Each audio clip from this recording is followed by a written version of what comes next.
This is the new Rolls-Royce Spectre, and could it be a bit like when David Beckham met Victoria Adams? You know, a match made in heaven. You see, what you've got there is the luxury of Rolls-Royce combined with silent, effortless, luxurious electric propulsion. Or could it work out a little bit more like when Brad Pitt hooked up with Angelina Jolie and turned into a bit of a disaster? Well, in this video we're going to find out whether the Rolls-Royce Spectre is more posh and Becks or Brangelina. Now, to do that, what I'm going to do is check out the exterior design, talk you through the interior. So that's a shame. See how practical it is. Sorry, Rolls-Royce, please lend me a car again. I'm going to tell you what's good about this car, what's not so good about this car. It's a little bit soft. I'm going to take it for a drive. Everyone's going to hate me. And of course, I'm going to launch it to see how quick it is from 0 to 60 miles an hour. That is progressive thrust. I'm also going to get into a few scrapes with it as well. Oh dear.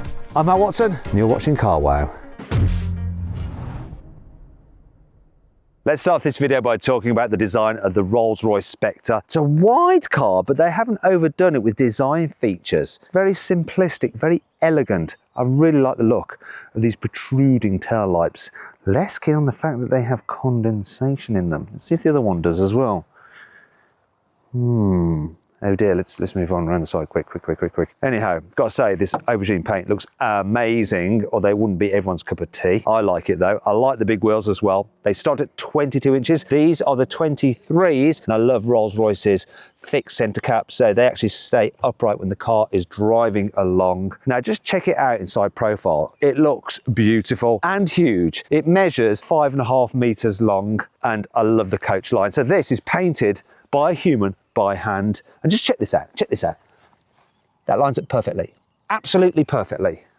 It's insane. Love the shiny bits of trim around the windows. These are the biggest doors on any Rolls-Royce. Look at that, absolutely massive.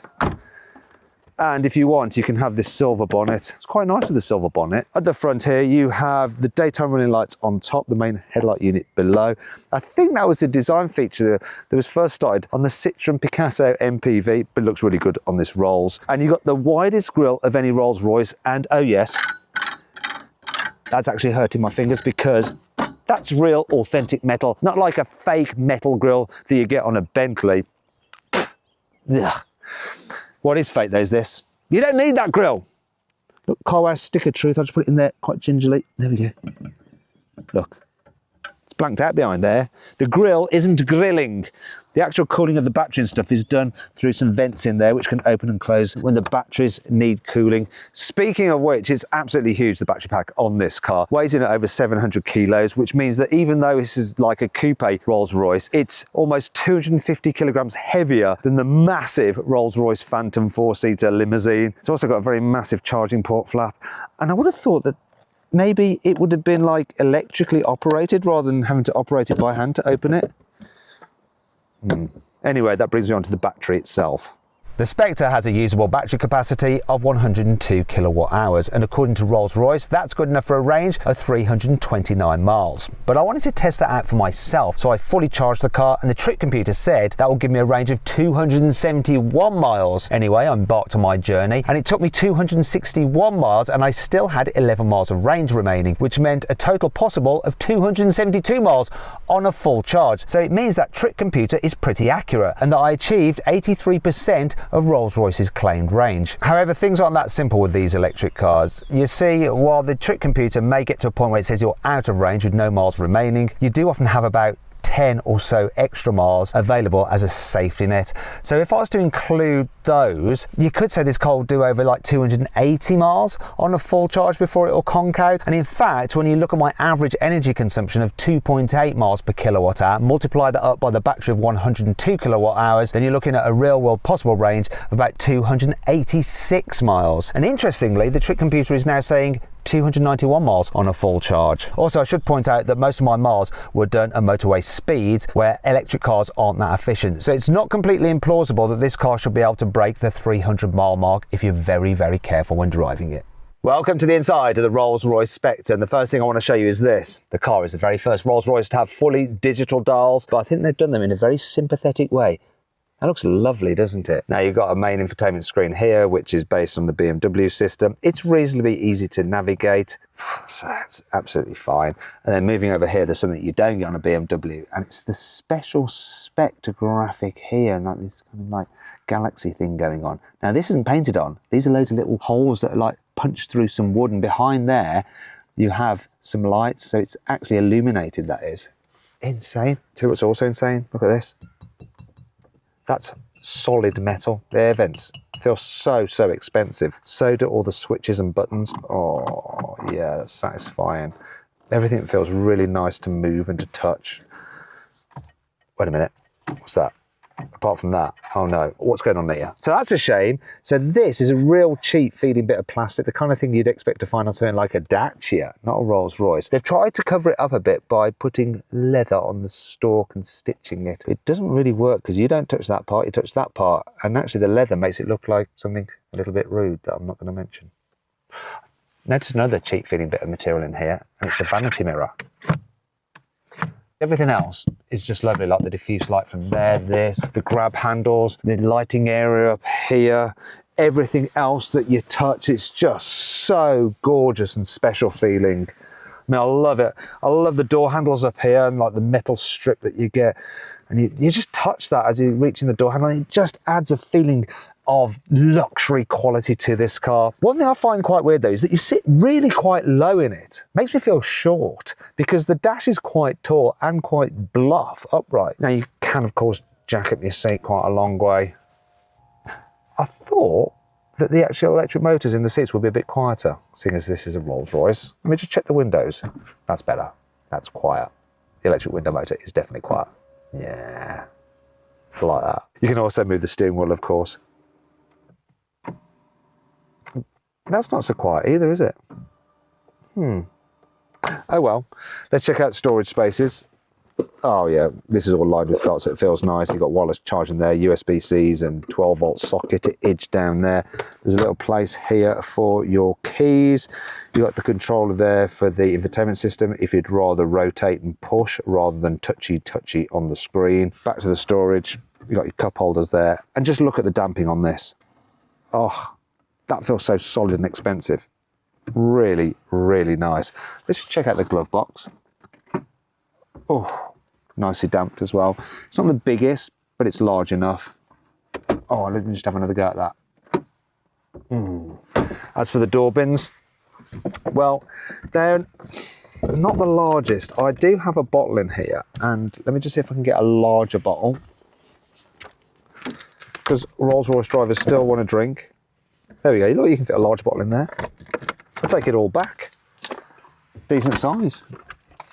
Can it fit the larger bottle? This is make or break for Rolls-Royce. Oh yeah, there we go. This car's bound to be a roaring success now.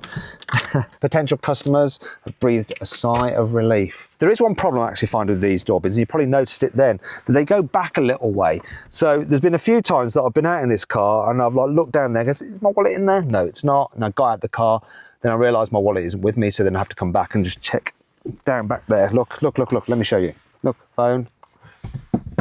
Can you see my phone? No, you can't. It's gone, isn't it? It's disappeared. No phone in there. Oh wait, it's all the way back there. Oh, do you know what? Can you hear that noise? I've just hit the button to activate the seat massaging. In fact, there's so many options on this car in terms of seat massaging. You can massage your lower legs, your back, your buttocks. You can also alter all the heating of the steering wheel and the armrests, and you can alter how the seating actually warms your body, whether it's more on your legs or more on your back. It's quite incredible, really. In fact, the ability to completely spec this car up and make it completely bespoke for yourself is also incredible. So if you don't like this kind of aubergine cream, I do actually, you can go for something completely different. Maybe louder, maybe less in your face. One last thing I want to show you is the doors. So to open the door, I pull that and it'll open there, and then to actually open it further, I pull again and it opens electrically, though you do have to hold the handle so that it doesn't automatically open into a passerby. To shut it, I just press on the brake like this, look, boop, come on. Now, if I wanted to do it differently, I could just pull up on this switch, and I'll show you now by shutting the passenger door without having to reach across. Toodle pip. One other thing I want to show you about the doors is, look, you've got frameless windows. Oh, that's just so cool. Go on, have a look from further away. I love cars when you can put both windows down and you don't have the frame dividing them. Coupe. Now let's see what space is like here in the back of the Spectre. Obviously, it's a two-door coupe, so you have to move the front passenger seat out of the way. You know, as two-door coupes go, it's not particularly difficult to get into the rear. I think if you were on the large side, you might struggle, but adults will be okay. Let's check out knee room. So this seat will go back to my driving position. Knee room's fine. Foot space, come on, look at the foot space. That's really good as well. And headroom, it's a bit tight. People over 6 foot might struggle, but I do like the fact that these seat backs are quite reclined, so it's comfy back here. And like in the front, it's just a luxurious place to be with all the shiny bits and pieces, the lovely bits of trim. Oh, incidentally, you can have this in a kind of starry effect. Yeah, we've got some storage under here, which is a good job because there are no door bins at all. You've got your 2 USB-Cs there for charging your mobile phones. We've got cup holders under here. Oh, that feels expensive, yes. Lovely cup holders. And then you've got your climate control buttons here and more metalness. Comfortable enough for a two-door coupe. Oh, and look, got ISOFIX anchor points there. Now, I actually fitted a baby seat into this car and it was easy enough to get it in. The problem was trying to get to the ISOFIX anchor points because these flaps are slightly offset to the middle, so you end up stretching the flaps like that to get to the actual mounting point. But my little daughter Grace absolutely loved travelling in the back of this Rolls-Royce, though she has left her mark. Look, grubby child paw prints.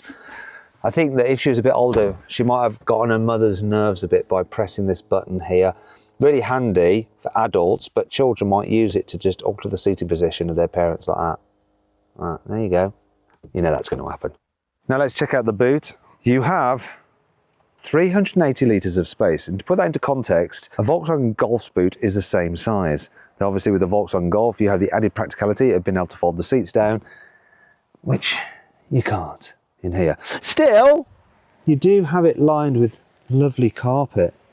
And I think it's large enough to fit a man in it. Man! Be careful not to scratch the paintwork. Go on. Do you reckon there's room for me in there? Yeah. That's a lie. I'd rather there wasn't, but there might be. Do you reckon, that sounded sinister. Do you reckon I can fit in there as well? How are we going to do this? Top to tail? Sorry, Rolls-Royce. Please lend me a car again. Lewis, and you can shut the... I'm not sure this is the right way round, especially if you fart. Go for it, Lewis. Do you reckon we're going to fit? Ugh. Ugh. That's it, we fitted. What's that test complete? You can fit 2 men in there. Oh, and actually, yeah, jump out a second, James. Oh, hold my legs. Right. Let's try not to scuff the paintwork. Watch yourself. Watch your belt on the paint and the shiny bits, and don't forget your glasses. Oh, actually, very nice, James. Right, so that's where you have your storage cables and rubbish and mini cheddars. I think they're Grace's. It's okay though, because we do have some more storage in the front. Underneath here, being an electric car, you have a wonderful front boot. It's obviously under this rather expensive feeling metal cover. Up! Right there. Oh, wait a minute. Doesn't look like it's meant to be a front boot. So, looks like we've got some more mini cheddars here. I didn't put those there. Anyway, that brings me to 5 annoying things about the Rolls-Royce Spectre. Sometimes when you're parked on a slight angle, like I am now, the door motors won't work, so you have to do it all manually, and it's a big, old, heavy door. Look, it's not operating when I press the brake to shut it. Let me just try it again. No, look, door drive restricted. It's not that much of an angle.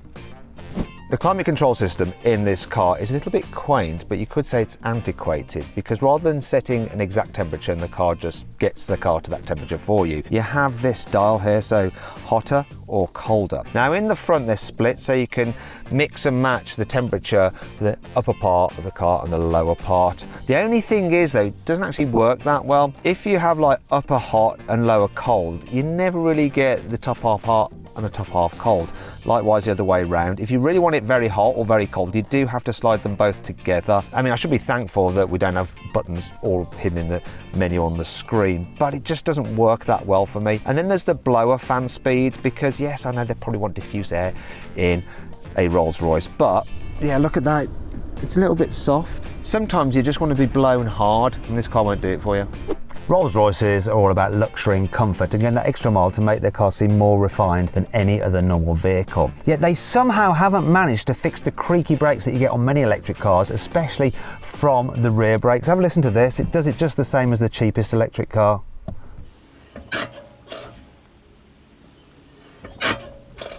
You shouldn't have it on a Rolls-Royce. I can just about accept it on some cheap Dacia Spring or something like that, but a Rolls-Royce, come on. You've got some very thick windscreen pillars which do create a bit of a blind spot, but that's not the worst bit. Because you sit quite low, that plus the position of these rather large door mirrors do create a worse blind spot, and I've noticed it's really problematic when you're approaching a roundabout and you want to filter straight onto it, but you need to look to your right to make sure there's no cars coming from the side. So have a look at this. Right, I'm going to disappear. Ready? Yeah, I've gone. Where am I? Nowhere to be seen. Absolutely nowhere to be seen. I'm actually here. Hello, hello. Crazy. Many electric cars emit a synthetic noise to make up for the fact they don't have a normal engine noise. And this Rolls-Royce is no different. Though I'm not convinced by the noise that Rolls-Royce have gone for. Listen.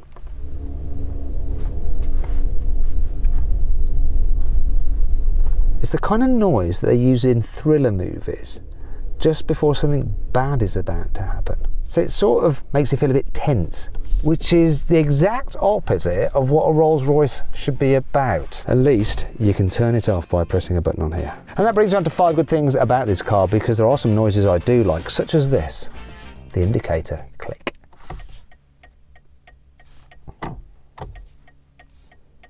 It's like the tick of an expensive clock. The lambswool mats in this car are so thick and luxurious. Oh, kind of makes you want to go barefoot. Though I wouldn't go barefoot as a driver, not for safety reasons, just because the design of the mat for the driver sort of weirds me out. I've been staring at it thinking, what does that remind me of? I don't know what it is. It sort of reminds me of a gorilla. Bare chest that a gorilla has, and they're like furry elsewhere. Definitely is. Look at that. Okay. For the Spectre, Rolls-Royce have now redesigned the Spirit of Ecstasy ever so slightly. Hello, how you doing? Her wings are now slightly more back-swept to reduce drag, because every bit helps on an electric car. It's also illuminated, though you can't see it in the daylight, so come and have a look down my top. Sounds sinister, but there we go. Have a look. You see? Get in there.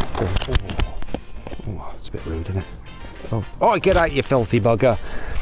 Did you see that? Also, as before on other Rolls-Royce products, you can make the Spirit go away. You can make it return. And of course, if some grubby thief tries to steal it, that happens. You can get the car with Rolls-Royce's famous Starlight headliner. So it has over 5,000 individual LEDs, and you can have any star constellation you want. So a lot of people choose the one over wherever their main residence is. I say main because obviously they're going to have a few properties. This one is apparently the constellation over the Goodwood factory. One of the cool things about this is that you get these occasional shooting stars, and they're really handy if you've got young children. You see, I went on a long journey in this car with my daughter Grace, and instead of having to play I Spy for the entire journey, I just got her to play a game, shout out when you see a shooting star, and it kept her entertained the whole way. Thanks, Rolls. The Spectre's cameras, sensors and sat-nav data is linked to its suspension, so when you're driving down the road it can gauge the surface, and if it needs to, it'll slacken off the dampers to make it just absorb the bump a little bit better. Also, it can decouple its anti-roll bars when you're going straight so that they don't cause the car to rock from side to side when you go over a bump, and when you go into a corner they'll lock back up again so it keeps it nice and flat in the bends. And also it can alter the damping and air suspension on each side of the car to keep it nice and flat through the turns, and we'll find out exactly how all of that works looks now as I take it for a drive. Want to sell your car quickly, easily, and for a fair price? Then head to CarWow to have over 4,000 trusted dealers ready to bid on it in an online auction. First, enter your car's registration to get an instant approximate valuation. Then, if you want to proceed, give us some more details and upload some photos, and we'll help you set a fair reserve price for your car.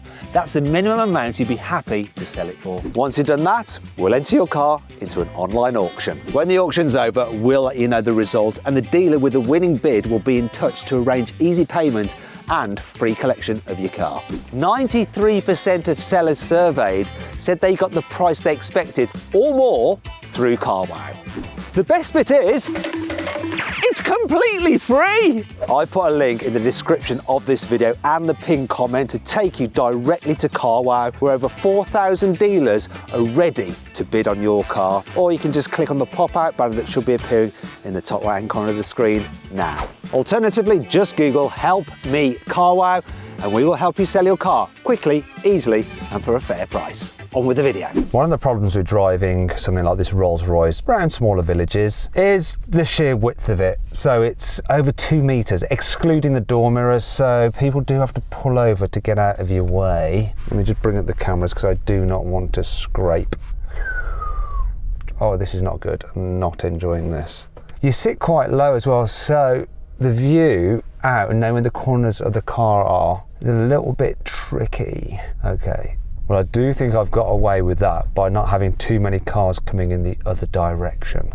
Oh, no. Wait for me, please. I'm in a Rolls-Royce. Thank you, fellow electric car driver. I'll tell you what, though. While there might be moments of concern when driving through a village, most of the time it's super relaxing. So quiet in here. The suspension is absolutely glorious. This bit of road is horrible, really, in terms of the condition. And yet, this just soaks at the bumps. Let's get the parking thing on, see if I can find a parking space. There we go. Start reverse parking. Let's see what it does in this situation. Is it really going to do this? Or is it just going to park it in the weirdest way possible? Has it figured out that there's a low curb? It misinterpreted this as a parking bay. Don't crash into the wall. I think it's as bad at parking as me. This is just, what is it doing?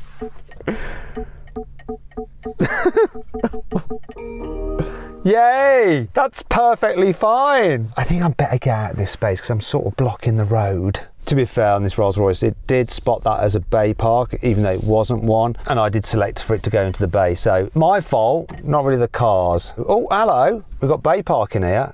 No, it wants to bay park in here. I've got someone behind me. They're not going to move. Oh, they are going to move. Sometimes people move for Rolls-Royces. Oh, I'm causing chaos here. Everyone's very cross at me. I'm trying to park the car. She's really annoyed. Don't know what she's going to do. Try not to crash into the Rolls-Royce. It's wanting to park me here. I cause chaos again. Everyone's going to hate me. Can't blame them. Right, this is...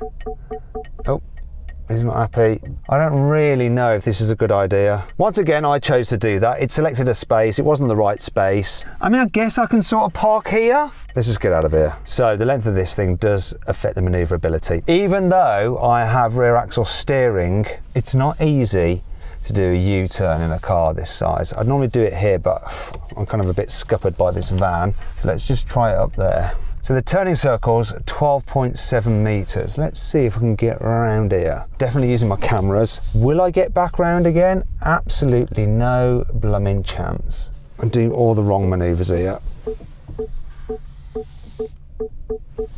Very close to that old Peugeot. And no. I'll give this car one thing. It might be big, it might not have the best turning circle, but my gosh, it's easy to turn this steering wheel. And normally, if I was getting into these kind of shenanigans in any other car, I'd start to get a little bit stressed, but this car is so relaxing, I don't mind so much. Sometimes electric cars can have grabby brakes as the first part of your braking is using the regen. It's just smooth, smooth, smooth.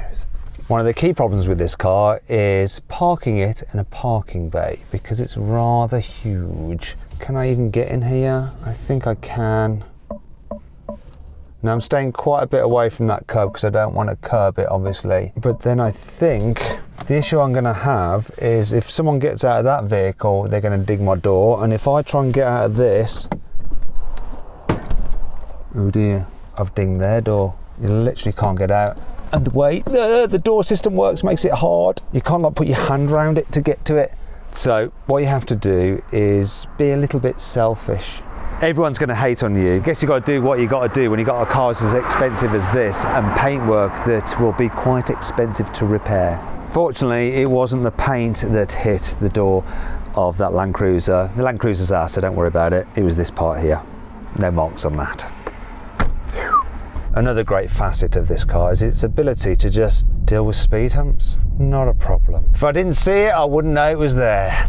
that was insane. I didn't feel it actually drop down. It's like it just lowered its suspension for me. How can going over a speed hump be so just damn pleasurable? Why do people buy sports cars? Why have I got a GT3 RS? This is better. I prefer driving this. Now let's see how this Rolls-Royce Spectre is transitioning from cruising very slowly in town to accelerating up to speed. Remember, we've got 584 horsepower, so it should go pretty well. 3, 2, 1. Yep. Whoa. I think the way to describe that in Rolls-Royce terms would be adequate progress. Sufficient progress, maybe. More than adequate, it's sufficient. You don't need more. And it's exactly as much as you ever need. So this car is clearly super relaxing, but does it get a bit stressful when you encounter some corners because of all that weight? Well, ooh. No, it doesn't. So this car hides its weight pretty well. So that tech, which stops it leaning in the bends, really does help. So does the low centre of gravity with those heavy batteries as low down as possible in the car. Just means that it stays pretty flat through the turns. If you're going really quickly, the front tyres will become overwhelmed and it'll push on. But if you're sticking to the speed limits, it's absolutely fine. And of course, you've got four-wheel drive traction, so you can get your power down instantly to get you out the bends. Now, what I can do is go one pedal drive like this, press it into B mode, and it'll actually come to a complete stop. So you can drive on the accelerator alone if you want to. But that doesn't suit this car because as soon as you lift off the accelerator, you do get some pretty strong regen braking, which isn't very Rolls-Royce. Whereas if you're just in normal mode, it pretty much coasts. Just a little bit of regen braking to mimic the engine braking you get from one of their normal V12s with an automatic gearbox. But obviously the response from the electric motors is more immediate than you can get from the V12 engine. Rolls-Royce says the Spectre will do 0 to 60 in 4.5 seconds, but I'm going to test it for myself using my specialist timing gear. To launch it, there's no launch control, it's a Rolls-Royce. You just floor the throttle like this. 3, 2, 1, go. That is progressive thrust, it's not brutal, but 0 to 60, 4.52 seconds. Here comes the 100-mile-an-hour mark. 9.99, beats the 10 seconds. What's the quarter mile? 12.81. That was good, strong, quality performance, yet it felt effortless and wasn't intrusive. Exactly what you want from a Rolls-Royce. Last thing I'm going to do is a brake test from 60 miles an hour. See how long it takes to stop. It's a big heavy car, 2.9 tons. What is it going to be like at stopping? Now, a little bit of ABS, but you hardly notice it. It deals with it so well. Now, I want to beat 35 metres. Anything under 35 metres will be good. My figures are in feet. So 108 feet, let's get the old conversion up. 33 metres, that's really impressive. This thing delivers performance, but in a very Rolls-Royce kind of way.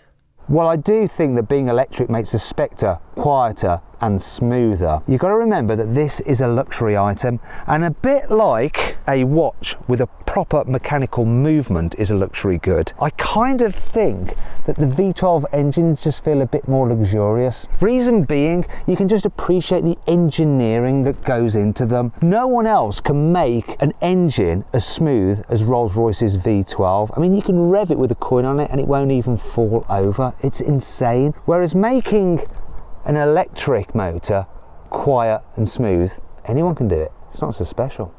There's another thing as well. If this did have a V12 in it, it would probably go as far on a full tank as this one will go on a full battery. The only difference being that to fill it back up again will take a lot longer in this, and if you can afford a Rolls-Royce Spectre, time is obviously money. So then, should you avoid this car? Should you consider it? Should you shortlist it? Or should you just go right ahead and buy it?